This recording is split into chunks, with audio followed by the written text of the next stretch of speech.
주 여호와께서 이같이 말씀하셨느니라. 모압과 세일이 이르기를 유다 족속은 모든 이방과 다름이 없다 하도다.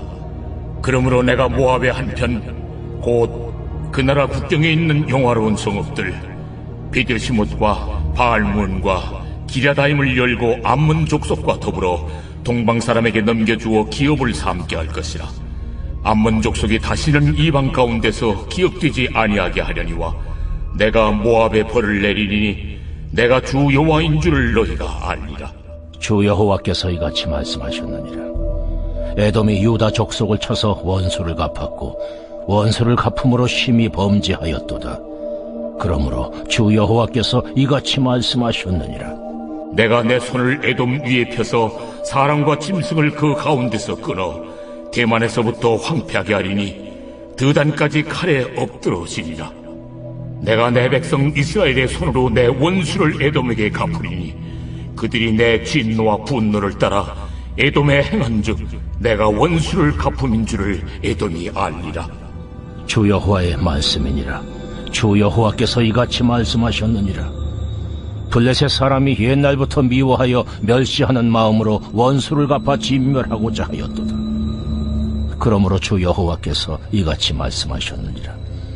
내가 블레셋 사람 위에 손을 펴서 그렛 사람을 끊으며 해변에 남은 자를 진멸하되 분노의 책벌로 내 원수를 그들에게 크게 갚으리라. 내가 그들에게 원수를 갚은즉 내가 여호와인 줄을 그들이 알리라 하시니라.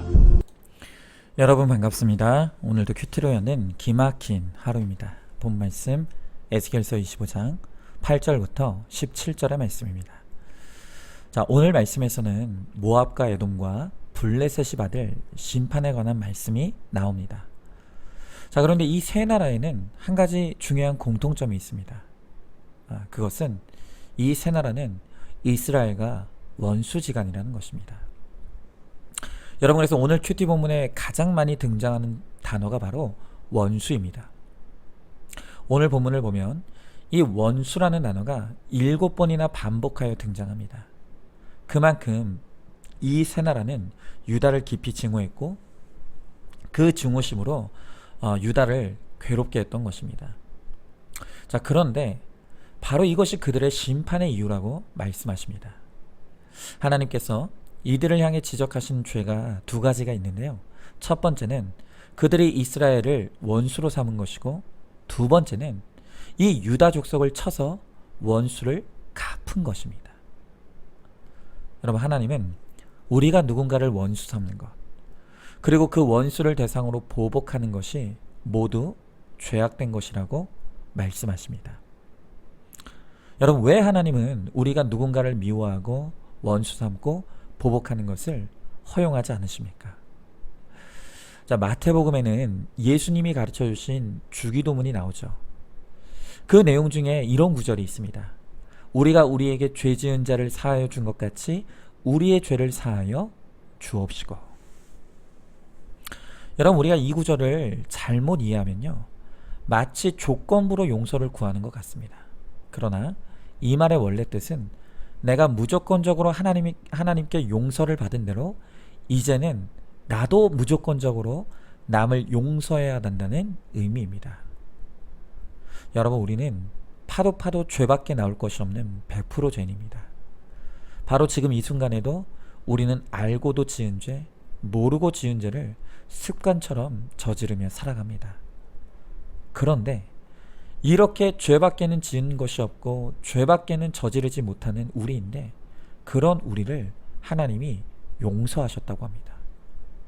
여러분, 우리가 어떻게 하나님의 용서를 받게 되었습니까? 우리가 조건이 좋아서 용서받았습니까? 아니죠.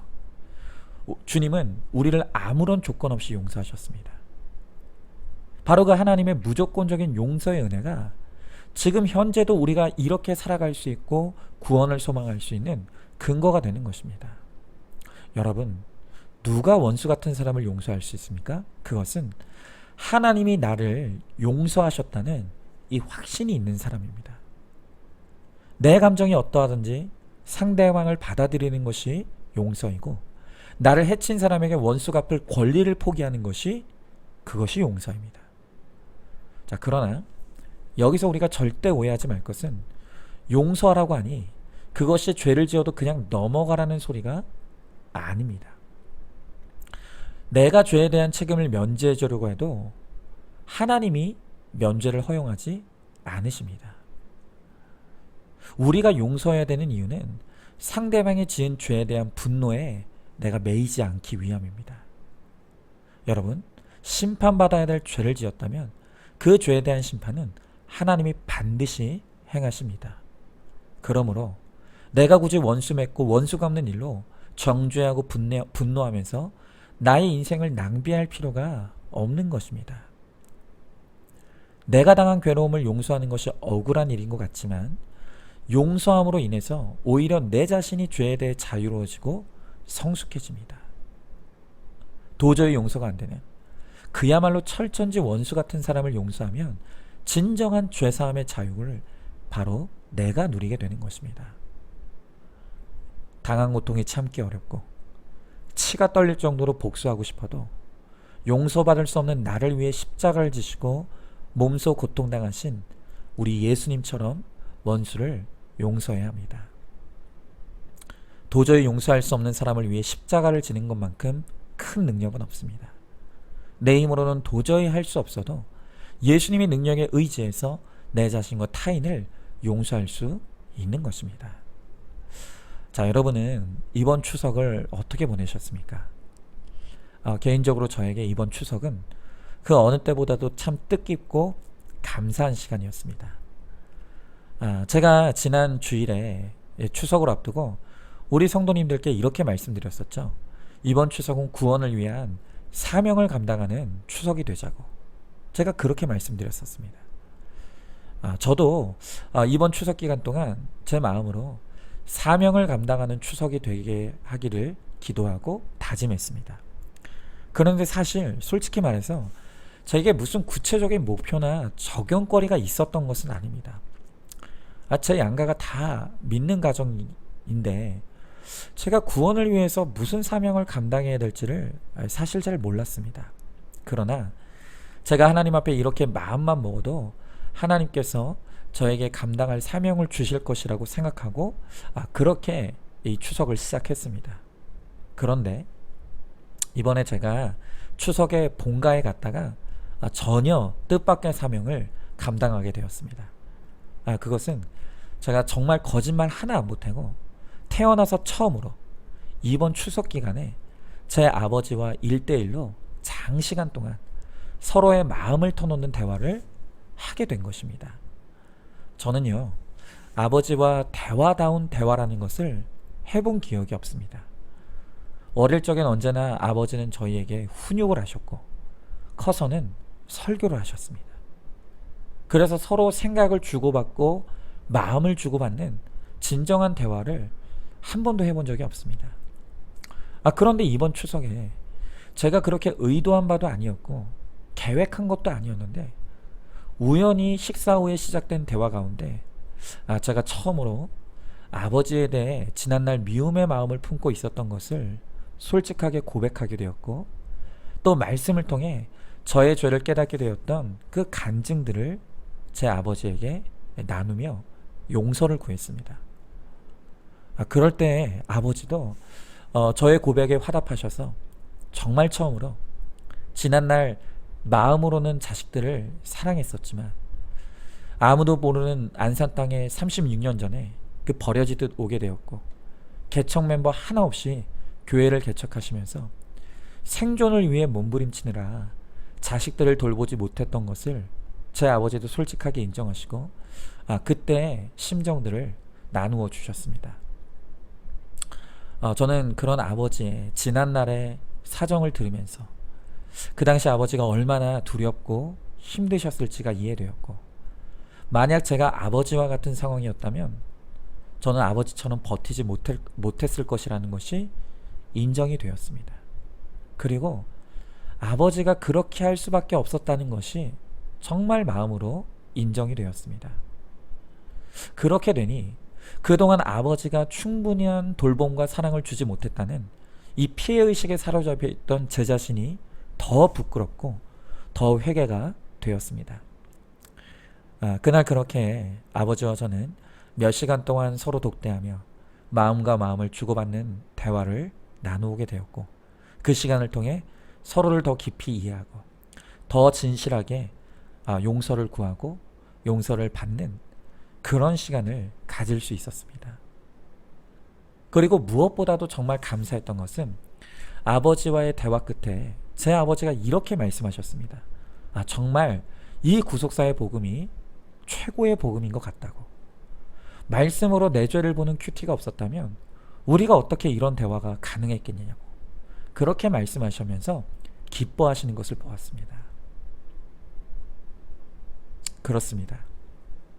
우리 모두는 100% 죄인이기에 네 잘못 내 잘못을 따지다 보면 결국 서로의 죄만 보며 원수 맺고 원수 갚는 그러한 인생으로 허비하다 죽을 수밖에 없습니다.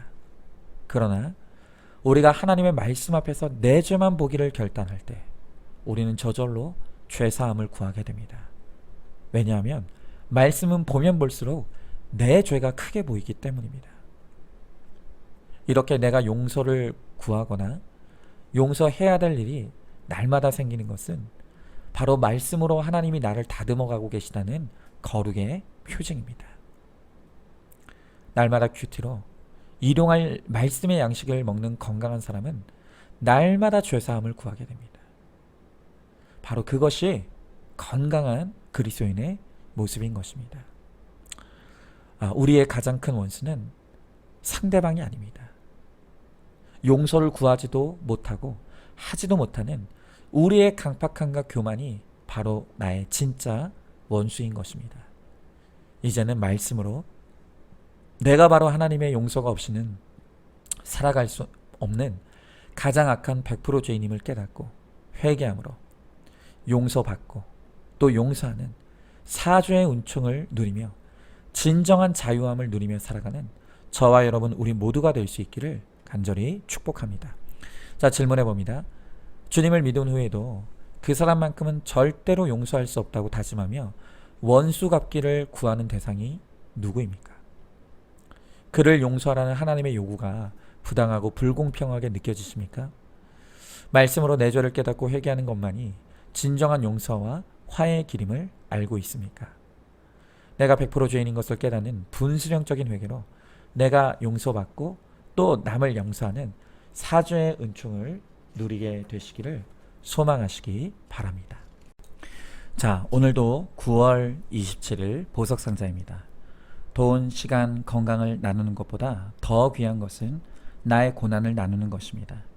고난을 통해 어떻게 하나님을 알게 되고 어떻게 뇌죄를 보게 되었는지, 그래서 고난이 축복임을 나누는 것이야말로 세상이 줄 수 없는 신령한 은사입니다. 아멘. 오늘도 큐티로 기막힌 하루를 살아내는 하늘가족 공동체 우리 모든 성도님 되시기를 주님의 이름으로 축복합니다.